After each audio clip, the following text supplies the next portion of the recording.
Elvira Ramírez de Gómez. Ese es el nombre de una mujer que ejerció por años como la ama de llaves de una de las figuras más recordadas de Colombia, Jorge Eliezer Gaitán. Nació el 1 de enero de 1923 en Zipaquirá, hija de Modesto Ramírez y doña Elvira, y siendo a su vez la menor de 9 hermanos. Desde antes de nacer, ella estaría levemente relacionada con grandes acontecimientos en la historia de Colombia. Mi padre, cuando joven, asistió a la Guerra de los 1000 días. En Zipaquirá eran muy apreciados por todas las personas. Aún viviendo en Zipaquirá, cierta vez don Modesto y doña Elvira conocen a Manuela Ayala Beltrán, la madre del caudillo del pueblo, con quien desarrollarían una gran amistad. Con el pasar de los años y cuando Gaitán empezó a posicionarse como una figura importante, empezó a requerir de muchas personas a su servicio, y es así como Ricardo, uno de los hermanos mayores de Elvira, empieza a trabajar como el chofer de Gaitán, y por otro lado, María, otra de las hermanas, entra a trabajar como la niñera de Gloria, la hija de Jorge Eliezer y Amparo Jaramillo. La señora Manuela Ayala de Gaitán, la madre de él, le habló a mis padres de que en la casa del doctor Gaitán necesitaban de una empleada como ama de llaves, que si le podían dar a Elvira, mi persona, para que viniera a trabajar en la casa de él, a lo cual mis padres accedieron y me trajeron para Bogotá porque vivíamos todavía en Zipaquirá. En 1937 entré a trabajar, en 1944 salí de allá.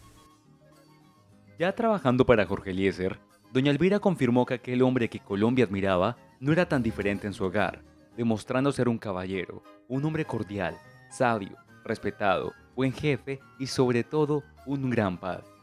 Demasiado humilde, muy serio en todas sus acciones y como padre ejemplar para la niña Gloria, muy apreciada, muy querida, muy mimada por él.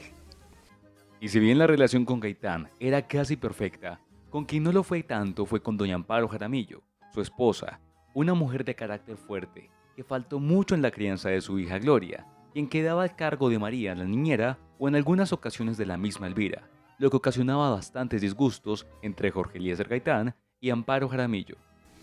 Pero a ella le gustaba mucho, mucho salir a jugar cartas con las amigas en las casas de los amigos de él, como la casa del doctor Guillermo León Valencia, Pedro Eliseo Cruz, Plinio Mendoza Neira.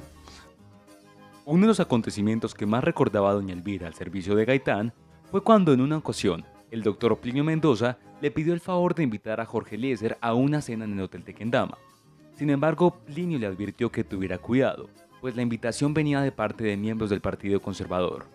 Finalmente quien asistió en su lugar fue Manuel, el hermano de Gaitán, a quien Elvira le decía de cariño Don Miguelito, y al día siguiente de asistir a la cena, él amaneció enfermo. Don Manuel fue llevado a la clínica, donde notaron finalmente algo raro en él. Presumieron que era el plato para el doctor Jorge Eliezer, que se lo pasaron a Don Miguelito.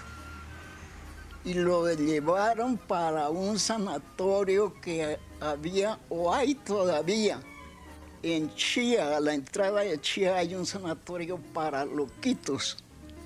Y allá murió don Miguel, el hermano del doctor Jorge Eliezer Gaitán. De la misma forma, Elvira recordaba que si bien Jorge Eliezer no solía ir mucho a las iglesias, sí tenía un contacto directo nada más y nada menos que con el Vaticano, y de vez en cuando solía confesarse con el mismísimo Papa. Al cerrar la puerta volví a mirar y lo vi que estaba arrodillado, hablando por teléfono con su santidad. En 1944, doña Elvira se retiró de su puesto por razones personales, y solo 4 años después, Jorge Eliezer fue asesinado a sus 45 años, generando gran dolor no solo en Elvira, sino en todo el país. 2 meses después, ella regresó con su esposo Pedro a visitar la antigua casa donde ella trabajó, y donde ahora vivía Sofía Jaramillo, la cuñada de Gaitán. Pero muy adolorida por la visita que hice yo esa vez. Después no volví. Finalmente, doña Elvira se mudó junto con su familia a Fusagasugá, donde terminó falleciendo en 2010. Sin embargo, dejó un gran recuerdo en todas las personas que tuvieron la fortuna de escuchar sus grandes historias.